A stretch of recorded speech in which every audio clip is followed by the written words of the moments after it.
Yes, good afternoon and welcome back to the Football Tribe UG channel. Robert Kesakos is your usual suspect.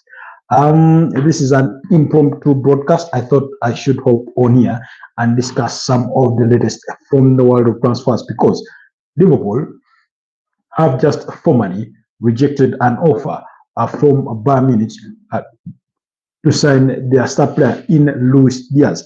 He's a player we've spoken about, excuse me, almost all summer.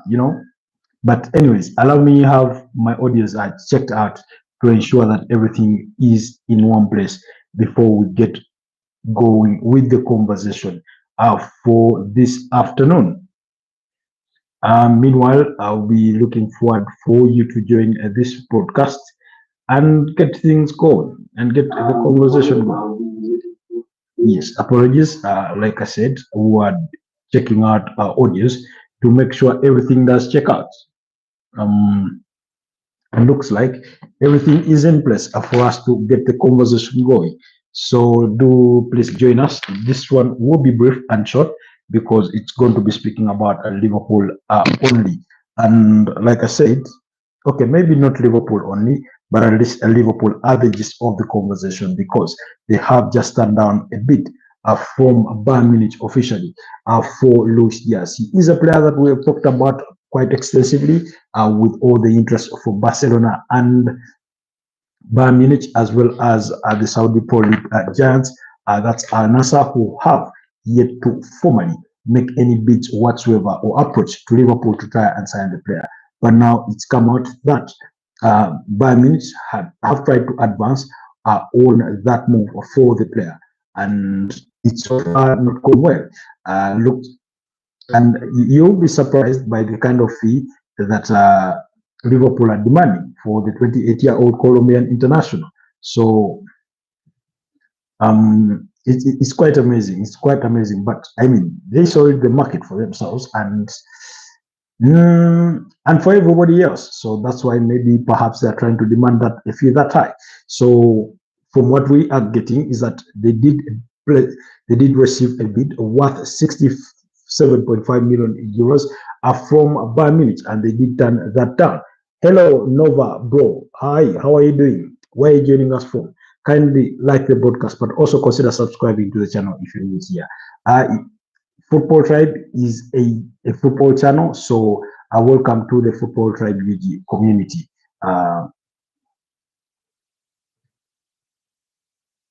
I'm just trying to get something in place here as we continue with the conversation. But as you join us, people, do kindly leave me a like on the broadcast, but also consider subscribing to the channel if you're new. Also, let me know where you're joining us from this afternoon, because it's about 22 minutes past the hour of 3 p.m. here in Uganda, where I'm coming to you live from in Kampala. So Evers Edit, yo, good to have you back. Always exciting to see you be with us. Yes, so I mean, that was to be expected already.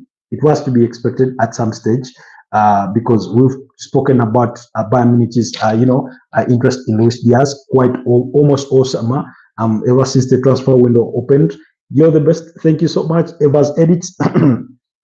So it's one we had discussed literally all summer. It all started with Barcelona when they openly came out to say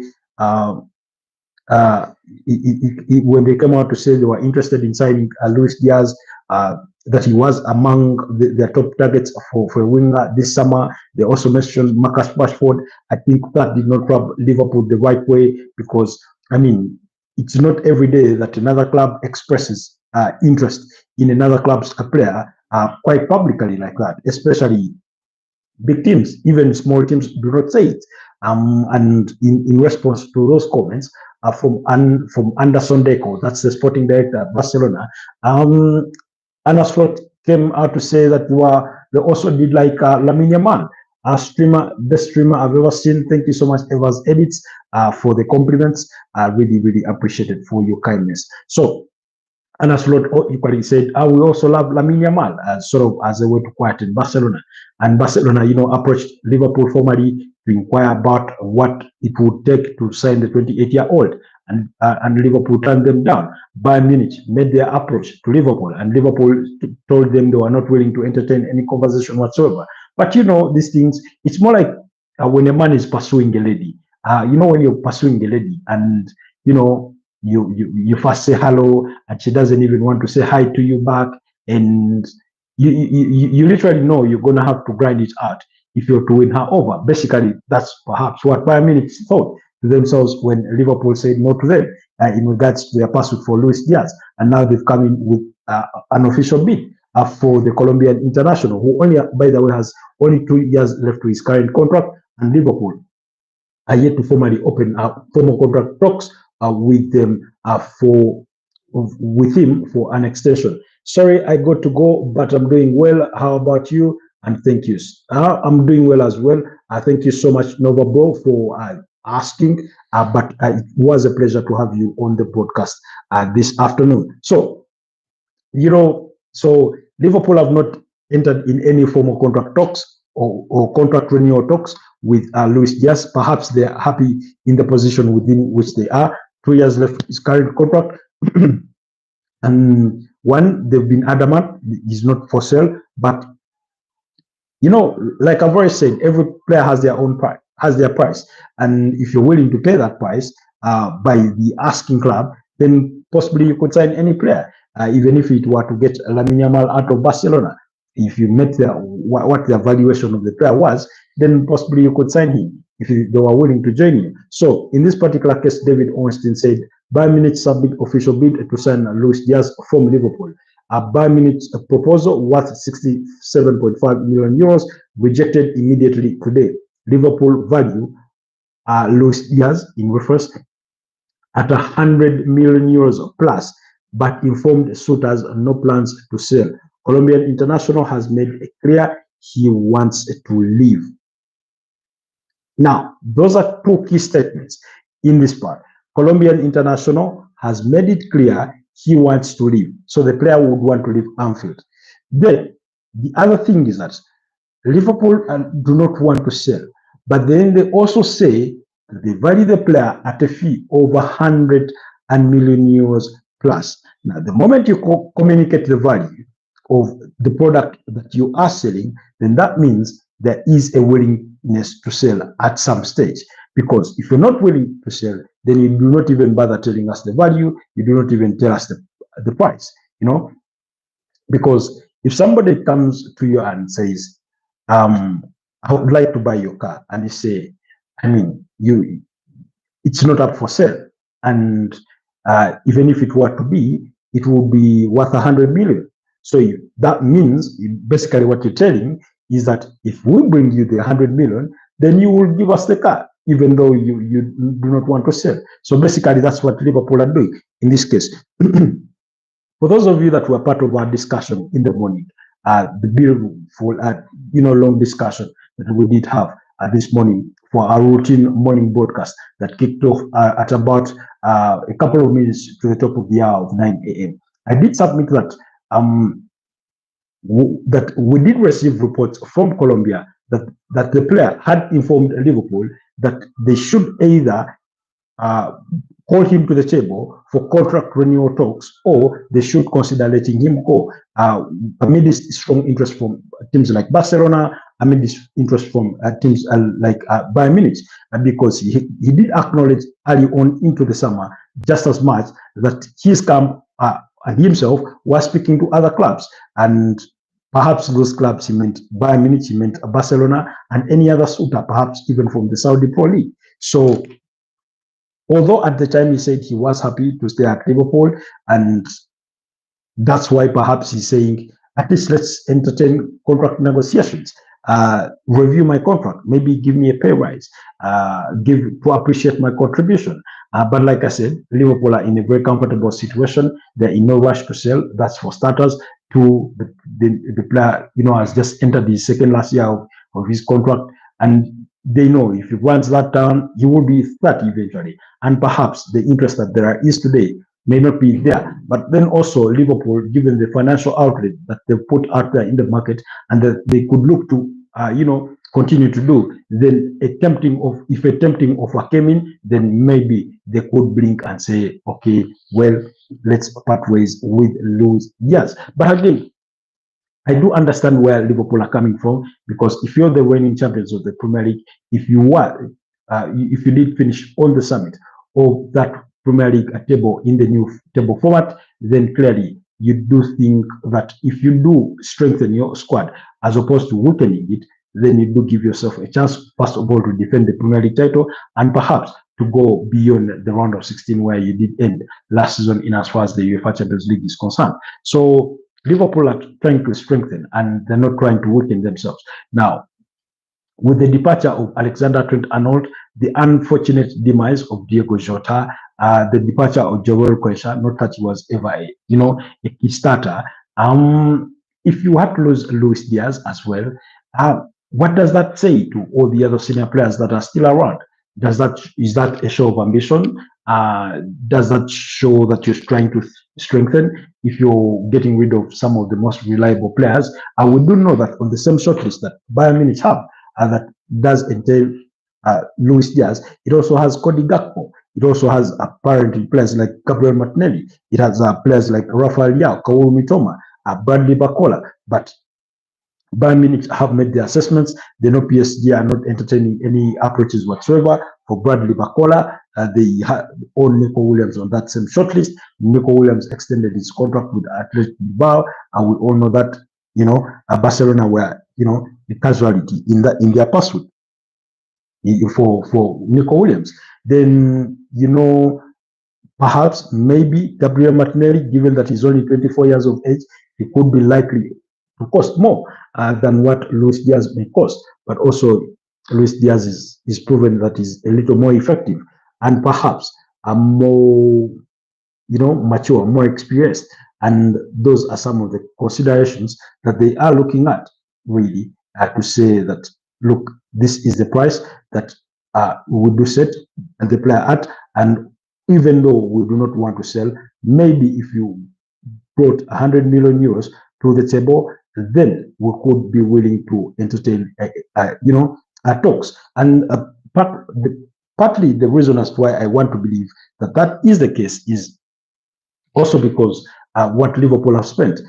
They know that Bayer Leverkusen started in their first when they demanded high exorbitant fees, transfer fees for the 22-year-old German playmaker, and now they owe to return the favor. Now, surprisingly, for those of you that may not know, but Luis Diaz has been at Liverpool since I think January 2022. So he made 13 appearances in his debut campaign, scored 4 goals and provided 3 assists, giving him a 7-goal involvement in 13 games. Then the subsequent season, which was the 4th season, he made 17 appearances, scored 4 goals and provided 2 assists. Then 2023-2024, 37 appearances, 8 goals and 5 assists. While last season he managed 13 goals and provided 5 assists in the Premier League alone. So that was an 18-goal involvement, the best of himself in a Liverpool jersey. So almost 4 years he's been at Anfield. So if he does express a desire to leave, then perhaps you would understand. Hello, Space Explorers. How are you doing? My brother, good to have you always on the broadcast. So, I mean, that's the situation. Now, with 2 years left to his current contract, which essentially means he puts pen to paper on a 5.5-year contract when he joined them from FC Porto. So you do remember that. So, anyways, that's just the way it is with Liverpool. But they at least know that they do have a formal approach from Bayern Munich to try and sign their player. Then quickly, we know that Liverpool need to strengthen in their centre back, or having lost Joel Quaisha, we know they are open to letting go of Joe Gomez, and then that midfield may need an extra body in the form of a defensive midfielder kind of player, even though they have Wataru Endo and Ryan Gravenberch. Then they continue with serious talks with Napoli over the transfer of Darwin Núñez. Once that deal goes through, then there will be, perhaps formally moving on some of their striking targets, among them including the likes of Hugo Ekitike at Eintracht Frankfurt, as well as Benjamin Sesko, who's been linked potentially with them. The likes of Victor Osimhen has been linked with the potential move to Liverpool, although we do know that the Nigerian striker has chosen or has prioritized a move to Galatasaray over anybody else in this transfer window. What's your name? Macasinho. How are you? I'm good, my brother. Thanks for asking. Where are you joining us from? Good to have you on the broadcast. Kindly like the broadcast, but also consider subscribing to the channel. Otherwise, it's a pleasure to be with you this afternoon. So, when you look at all that context, in where Liverpool needs to strengthen, we're talking about an already strong side, a side that won the Premier League title, and like Sir Alex Ferguson said, when you're at your best, that is when you ought to strengthen. And Liverpool have just done that. The coming in of Jeremy Frimpong, Milos Kakes at left back, Florian Wirtz, Mamadashvili, the goalkeeper, and things of that nature. They speak to a good direction that Liverpool are destined for or are trying to head into. So that's how we do see it. Then we have sat here before and speculated that Liverpool could make the move for Alexander Isak. Now, beyond our personal speculation, it stands as fact, bankable fact, that Liverpool do have Alexander Isak on their shortlist, but we do know for a fact that the 27-year-old is not just the 25-year-old is not just about to leave Newcastle, where he's apparently the most well-paid player. He still has 3 years left to his current contract. Then they're in the UEFA Champions League, and they're in really a strong position. 53-59, Shamail, 7 yellow. You say, will Gyökeres go to Arsenal? That is the expectation, that Gyökeres will go to Arsenal. The two teams, Arsenal and Sporting CP or Sporting Lisbon, on Sunday did reach an agreement worth about 73.5 million euros for the transfer of the player. With that 63.5 being the guaranteed fees, while 10 is in expected add-ons. Now, yesterday, the players' representatives did fly to the UK or to London to try and finalize this deal. That means, going over contract terms and discussing clauses and etc. What it means. The players' wages are reported to be around the region of 200,000 pounds on a weekly basis. But also, once that is agreed upon, of course, they did agree to a 5-year deal in principle. Then you do get to iron out what would bonuses for a player look like. If maybe he makes 30 appearances in the Premier League, if he scores 20 goals plus in the Premier League season, maybe what bonuses does he receive? If the club reach the semi-finals or even the finals of the UEFA Champions League, if they do win the Premier League title, if they win the UEFA Champions League, even if it's an FA Cup, the question becomes, what bonuses does our player receive when it comes to contract negotiations and talks? Zero Requiem, I do not know for some reason, but your message has disappeared almost as soon as it came on my screen. Please resubmit it back if it was not deleted in error. Then also, the other part of the negotiation that is ongoing is between Arsenal and Sporting Lisbon over, again, the structure and the nature of these add-ons. Of course, as a buying club, as a selling club, Sporting Lisbon would want those achievable add-ons to be as simple as achievable as they could come. Take an example. For example, Sporting Lisbon could want to say that if, let's say, a player scores 10 goals in the Premier League and maybe 5 in the UEFA Champions League, then that means we receive an extra 2 million euros. And if he helps you win the Premier League title, you give us another 2 million euros. If you reach the semi-finals of the UEFA Champions League, you give us maybe 1 million euros. And if you do win the Champions League title, you give us another 1 million euros. So basically what Sporting Lisbon are trying to do is make it difficult with the negotiations over,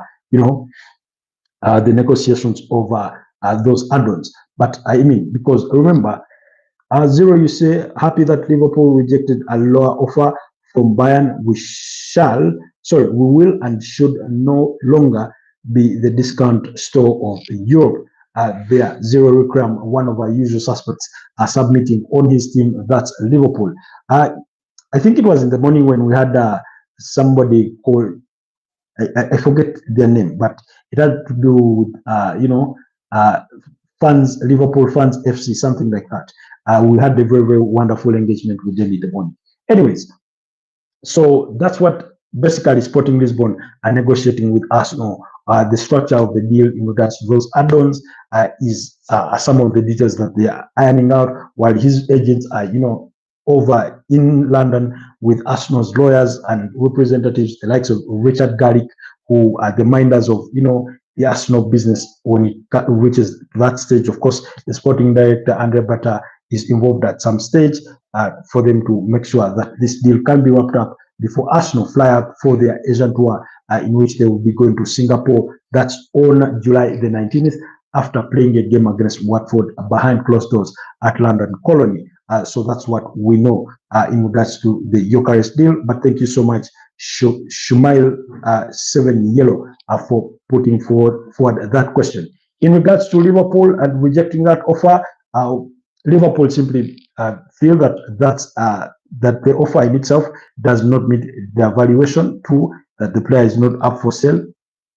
And I mean, according to David Ornstein of the Athletic, he does say that Liverpool value the player at more than 100 million euros. Is Luis Diaz worth that? I mean, not to me, or not in my opinion. But we are also talking about a market or a transfer window in which we do have exaggerated, transfer fees, because Liverpool just paid in the excess of £100 million for a player like Florian Wirtz, who last season had a 22-goal involvement, and the season prior to that, last season, I think he scored 10 goals and provided 12 assists in the German Bundesliga alone. Now, here we are talking about Luis Diaz, who scored 13 goals and provided 5 assists. That's an 18-goal involvement, 4 shy of what Florian Wirtz managed in what would be regarded as, in ranking, a lesser league compared to the Premier League, because while the German Bundesliga is within the top 5 leagues in Europe, I do know for a fact that it comes behind, the Premier League. So if Liverpool do believe that their player is worth that, then so be it, because it is their player. They're in a strong position. They know that the player is in his prime, like literally. They also know that they are trying to negotiate with the team that has the money in Bayern Munich.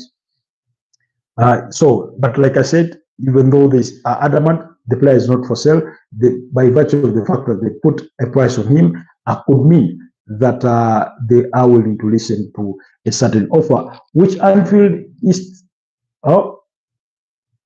Welcome to Anfield East Gunners. Then if Liverpool puts €100 million price tag on Diaz, that is what he is worth. Bayern need to wake up and pay the amount or leave. Well, like we had in that a previous discussion over the valuation of players.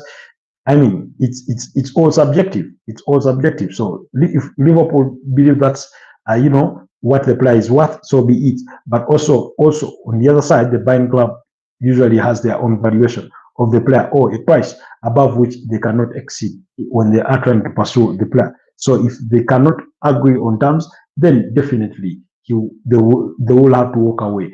But remember, according to the Athletic, the player wants to leave. So we cannot underestimate that, because personally, for me, I think that once a player expresses a desire to leave the club, then they should be let go. We do know that it would cost the business or the club.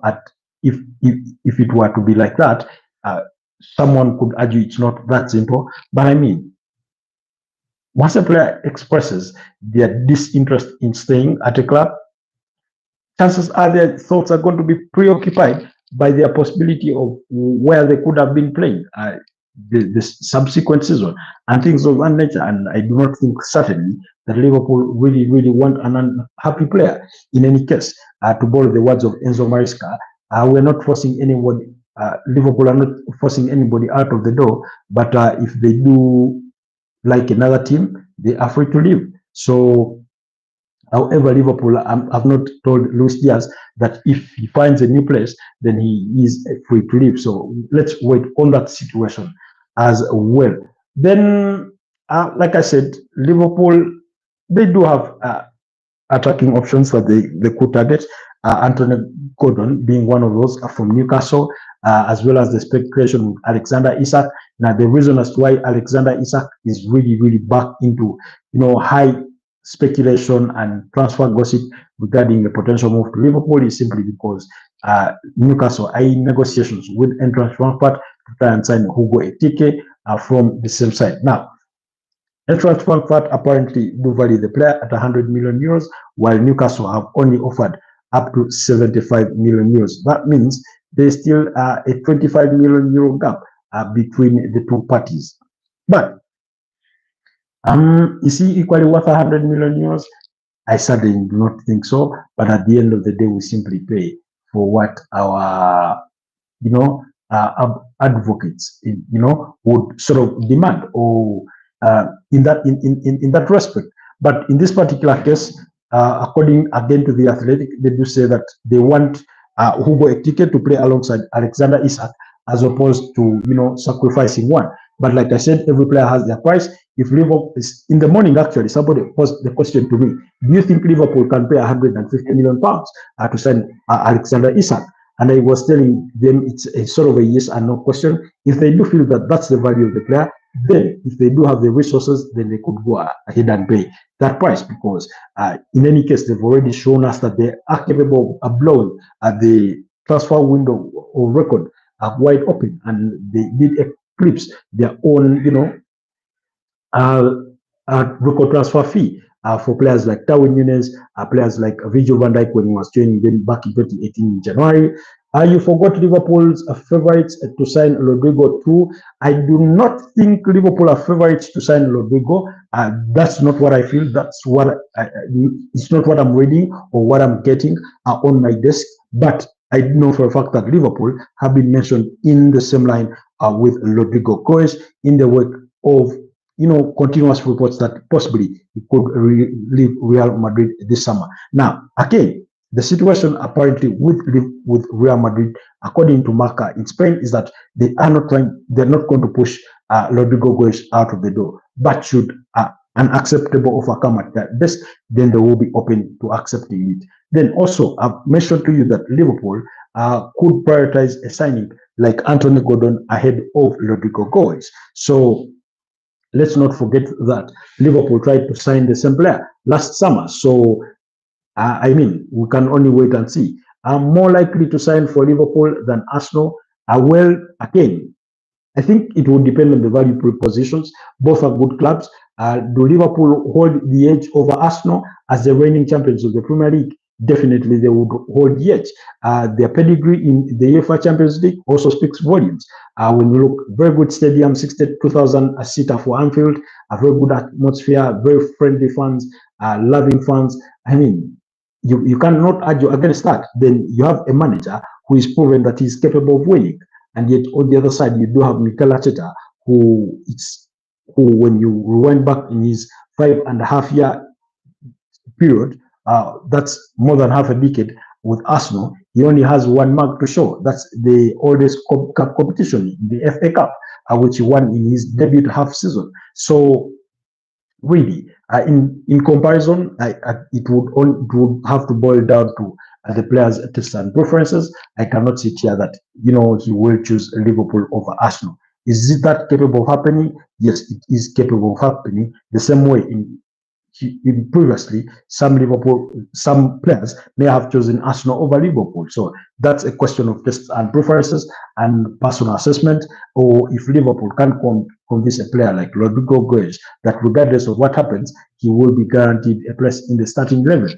Anthony Gordon was last windows at Liverpool after world-class players, not just players who are fans of the club. Then, yes, that was last window, but even during the course of this window, they do retain interest. And when you look at Hugo Ekitike, who Newcastle are trying to pursue, they did try to sign him in January. And when we're talking about Arsenal's pursuit for a striker, we oftentimes mention Benjamin Sesko. They tried to sign him last summer and went back in January and failed. So sometimes when it comes to these clubs and their pursuits of certain players, there's long-term interest in some of these players. It's not like they wake up and with a snap of a finger, they're like, oh, let's go to Aston Villa and sign Morgan Rogers. They ought to have monitored, this player for a bit of time. Just those chance buys or signings do come. For example, Morgan Rogers comes from Middlesbrough to Aston Villa, and then he gets things clicking really, really fast, and then sooner or later he earns himself a bigger or more decent move. You also add that you are saying January things are very, very different this window. No, what I was saying is that I was trying to reference that Newcastle tried to sign Hugo Ekitike in January, so that means their interest did not start this summer, and they are going back in. I made the same reference when it came to Arsenal's pursuit of Benjamin Sesko that he dated to as far back as last summer, as well as in January. So Liverpool do have that history that we cannot wish away, that they tried to sign Anthony Gordon, and he's a player that they do remain interested in. Remember, they've also been possibly linked with a potential move for Bradley Barcola, but like PSG have told the rest of the world, the 22-year-old French international is not up for sale. So just that's the picture that I would love to paint for you. I mean Liverpool. I truly understand, Zero. I truly understand. Excuse me. In regards to Liverpool, I do not know it for a fact that they tried to sign, that they even tried to pursue him in January. That is not known to me, unless otherwise. Then quickly, I can see FC Bayern Edits says, hi Bayern Edits. Where are you joining us from? Are you in Munich? As your name would want to make assume. The targets have changed ever since they became champions. Okay, and it's not a change of targets per se. Usually it's a shift in priorities based on what they've been informed about the market.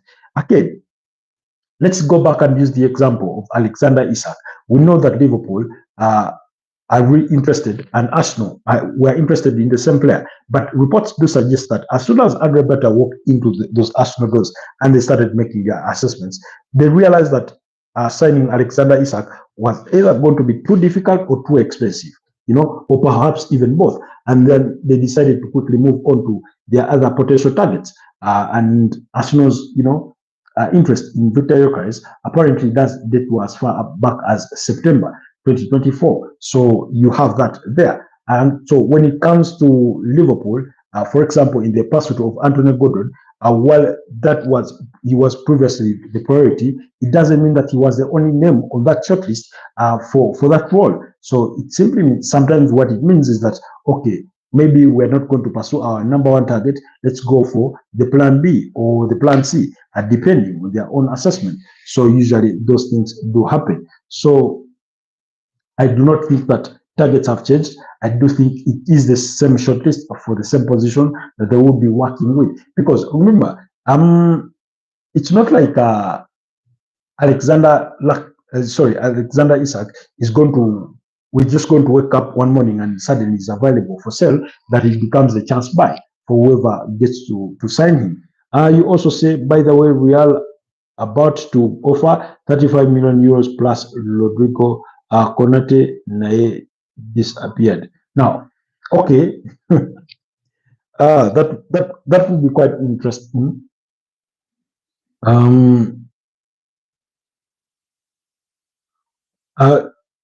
You're talking about a swap deal plus cash,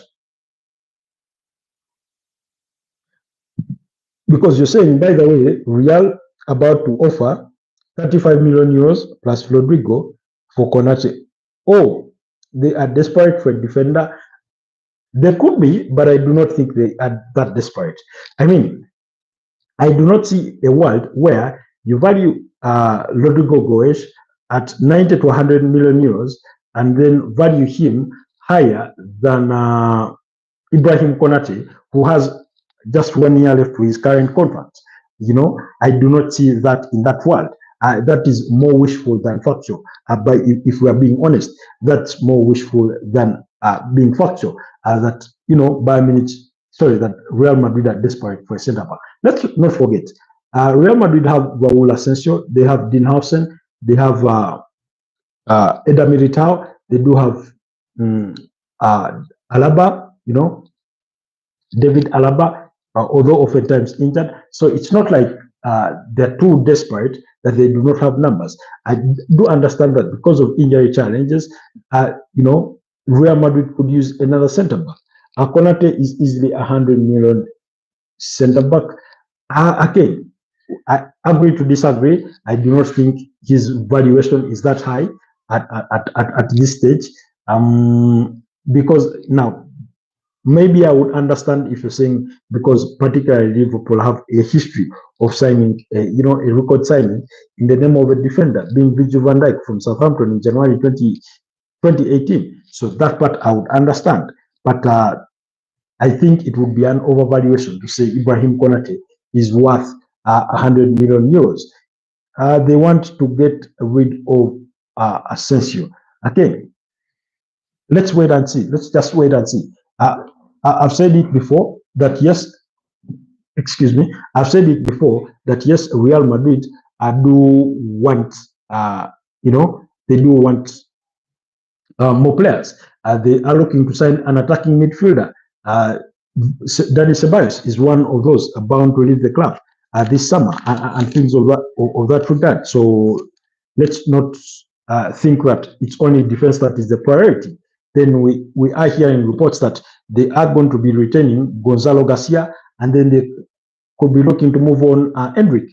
Liverpool, why not make a move for Endrick? Very, very good youngster there in waiting. So a striker, really. So anyways, our second best centre back is not worth 100 million euros, but Gabriel and Saliba are. I'm not saying they are that. That's not my feeling. But if that is the claim that you're reading, again, this is all subject to personal opinion.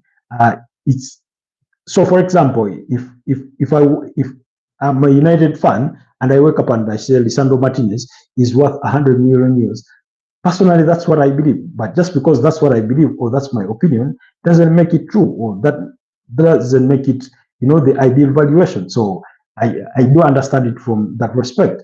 So I'm not trying to say, I'm not trying to even compare him to any other defender at the moment in the Premier League, because that's a whole different debate. But at the end of the day, it's clubs that say this player is worth this. And usually if the club does not want to move you on, then clearly they will give you a very big, or if not a bad reception for a fee in that case. So and they'll make it, they just make it difficult, So if you feel that he's worth 100 million euros, now actually the perfect example I can use for you, Zero, is for example Crystal Palace. Apparently Crystal Palace value Mark Gahey, 24 years of age, at about 45 to 50 million pounds with a year left to his current contract. Now, if Liverpool are telling the rest of the world, according to multiple sources, that they are not willing to pay that high for a player with 1 year left to his current contract. That's why the reports linking Ibrahim Konate with the potential move to Real Madrid this same summer have quoted figures around 35 million euros. Now, based on your submission, you do value Ibrahim Konate at 100 million euros. Now, do you imagine a world where, let's say, a team like Real Madrid or any other suitor in Ibrahim Konate pays 100 million euros for him, and then suddenly Liverpool are able to go to Crystal Palace and sign the player for less, sign Mark Gahey for less? Basically, it will be the argument of, look, you've just sold Ibrahim Konate 100 million euros. What we are telling you is ours is simply valued at 85 million euros. So you either pay that or walk away. And guess what? You are bound possibly to see more walkaways if that's the case. So that's how I look at the valuation of players. That's how I look at the valuation of players. So, anyways, guys, that's the gist of the conversation. We are 40 minutes into the broadcast. I did not imagine this broadcast would go that deep. But anyway, it's been a fruitful a conversation. It's always a fruitful conversation when we have zero people like zero here, when we have people like for the just for the laughs 77, when we have people like the Yellow Diet, Peter Parker, when we have not some other heads that do care for this sport. You say Rio are willing to pay 55 euros this window, but Liverpool said no. Coming back with 35 plus Rodrigo. Again, I do not see that happening. I do not see that happening unless otherwise. I'm not saying it can never happen because we never know. You and I never know really with absolute certainty, but I just do not see that happening. Because I've also told you that it's not like Real Madrid, it's a do or die, it's a make or break, that they do not have a defender. It's not in that situation. And same goes for Liverpool. And I've mentioned this before, although in my personal estimates and speculative nature, that look, let's say Liverpool are adamant on losing Ibrahim Konate, and they say, okay, he doesn't want to, renew his contract. Let's just have him see out the remainder of his contract, and we'll lose for him for free. But in return, we are going to have the same conversation with Mark Cahill at Crystal Palace and tell him, look, stay put. Once the season ends, Ibrahim Konate is going to be out of this place, and they're going to be his direct replacement in that team. They could equally have that, conversation. Previously, we talked about Real Madrid, how they've approached players who very, very talented players with 1 year, with a year left to their contract. Look at what they did with Kylian Mbappe and got him. So I mean, players are really, really bound to have those kinds of things happen around them. But a world where Real Madrid offers Rodrigo Goes plus cash for Ibrahim Konate, I feel that's a little far-fetched. I mean, I'm not saying that it wasn't reported, but like I keep saying, the transfer window is often subject to all sorts of gossip and speculation, really. So sometimes I do recommend or advise that take some of that information with a pinch of salt, because not all of it could be as true as we may want it to appear to us. Liverpool not going to let him go on a free. If he doesn't sign, he will be sent to PSG or Saudi. Again, if you're PSG and you have Marquinhos, you have Willian Bacho, you have Lucas Beraldo, you're targeting signing Ilya Zabani from AFC Bournemouth. What makes you think that you cannot wait it out? Because remember, you see, when a player has 1 year left for his contract, usually the owning club at that stage are at a disadvantage, because it only takes 6 months down the road, or even less, much less, and suddenly we are into January, and by January it's 6 months left for his contract, and they are allowed to have contract agreements with clubs or with people and things of that nature. So let's not forget that. Then, okay, I think we've answered that as well, guys. It's been a fruitful debate, really. Konate is a world-class defender. PSG is interested. I'm not saying they are not. But again, if you do value Ibrahim Konate at 100 million euros, what makes you think that Real Madrid, that Paris Saint-Germain are going to spend the 100 million euros on a player that they can sign in January for much less?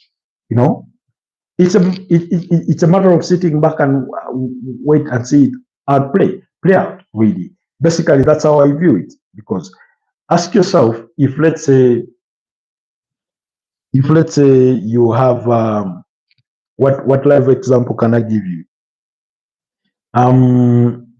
Okay, that's the one I thought of first is a bad one, or may not serve the purposes for which picture I may intend to paint. But look, do you know why Liverpool were able to get the 10 million euros out of Real Madrid for Alexander Trent Arnold? Because they needed him as soon as yesterday to be part of that FIFA Club World Cup. But should that not have been the case, then clearly it is, it, it's a trap, really, if we're being honest. Anyways, Zero, thank you for being part of that. So, but if you're PSG and Konate is worth 100 million, if you're Real Madrid, simply sit it out. Because trust me, by the time we get to January, if indeed the value is at 100, by January that price will be half, and by the end of the season, it will be zero. So if Liverpool do not want to lose the player for free, then they cannot overprice him, or they can't price him out of a move to any potential suitors. Otherwise, he will end up staying and eventually leave for free. I was giving you the example of Alexander Trent Arnold and why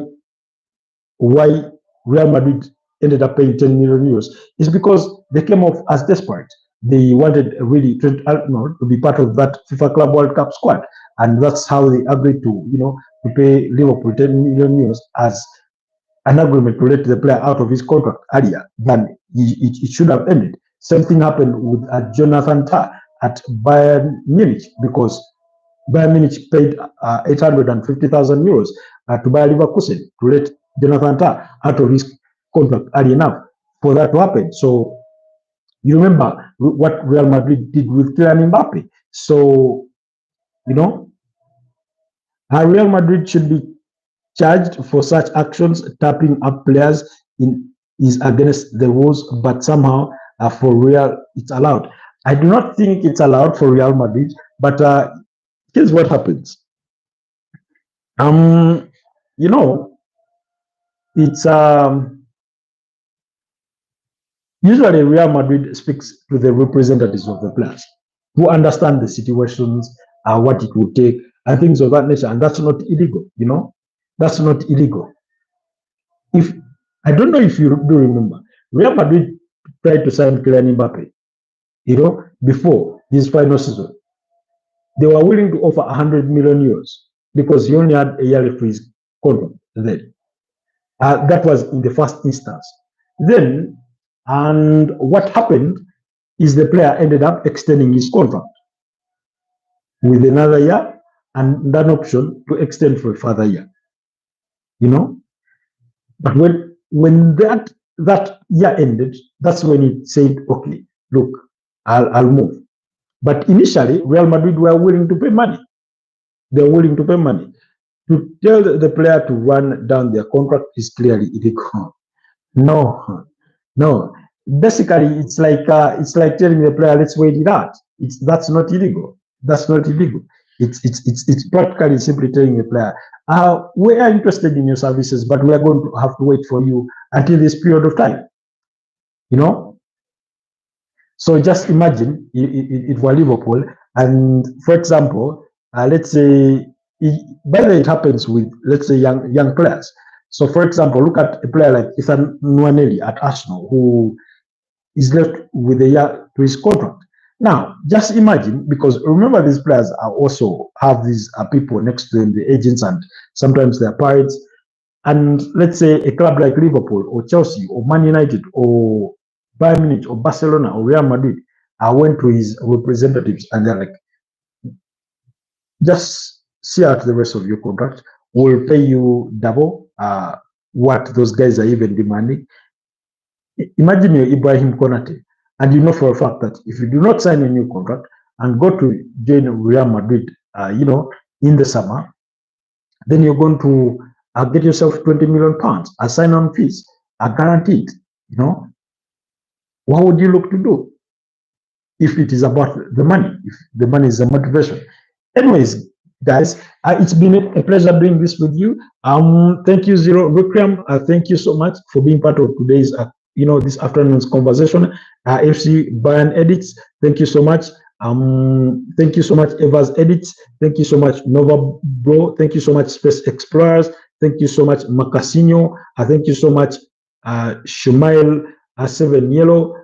Thank you so much for all your submissions and contributions towards today's conversation. This afternoon, I can see it's already 4 p.m. East African time, and it's been 50 minutes into this broadcast. Zero comes back to say, tell the player, don't sign a new contract, run down the contract. If not, we will not sign you in the future. And while he is under contract, that is wrong. I mean, it's all negotiation. It's all negotiation. You know, like I said, remember, the clubs know what we know, that when a player is left with, 1 year to his contract, they can have a pre-contract signed with them or agreed with them in January, in basically that, and say, you will join us at the end of the season. So if the rules permit that, then we cannot fault them for trying to persuade these players to join them. And look at the example of Arsenal and Valencia in trying to pursue Christian Mosquera. Basically, Arsenal went to Valencia, told them we're interested in signing the player. They spoke to the player. The player got sold on the Arsenal project, and he told Valencia, with all their multiple contract offers, that I would prefer a move to Arsenal. And guess what? Today he did land in London to try and complete that move from Valencia for under 20 million euros. So, but Valencia didn't want to sell. They wouldn't have preferred to sell, but they knew they were in a weak position. The player had entered the final year with his contract, and he had said yes to this Arsenal project. So basically, that's what happened. So Real Madrid also get to do that. Even other clubs. Trent was already convinced 3 years ago, for fuck's sake. Apologies on the language, but that's FFS. I think that's what the abbreviation means. So I mean, whether it was agreed 3 years ago, or 2 years ago, or a year ago, or 6 months ago, I mean, it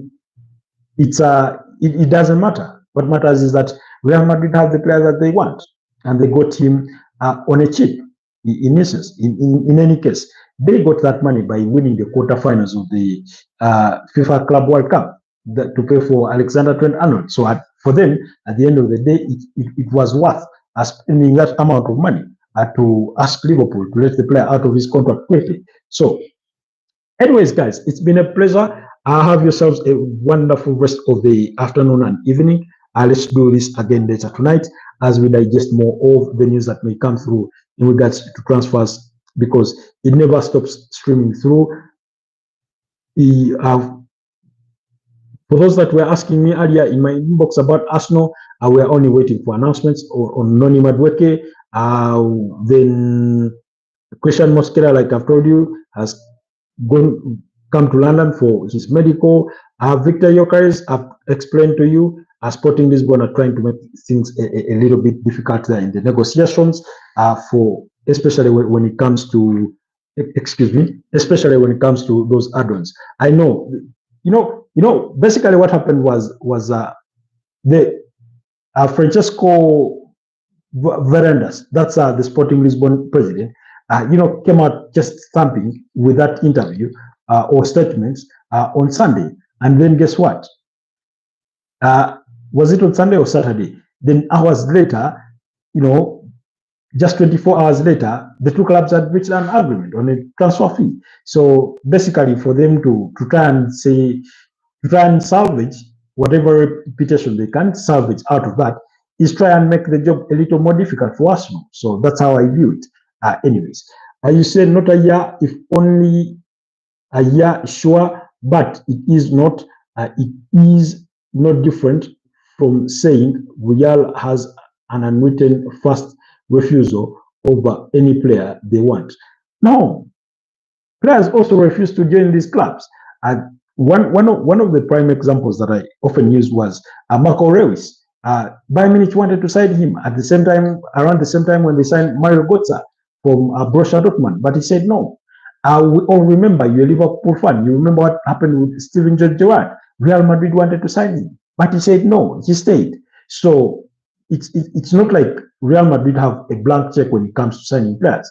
They sign players that want to join them. They sign players that want to join them. Look at Franco Mastat one. Literally, the rest of the entire footballing world was expecting him to go and join Paris Saint-Germain. Real Madrid swooped in the last minute and they wooed him away. And now he's gone to the Santiago Bernabeu.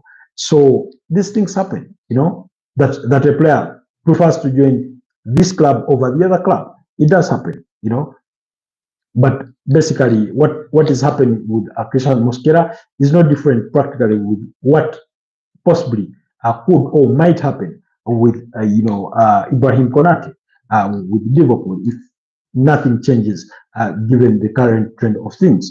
So let's wait and see. But Zero, thank you so much for the fruitful discussion and debate. It's been a pleasure doing this with you. I hope we can do this next time. Have yourselves a wonderful rest of the day, and I'll see you next time. Bye-bye.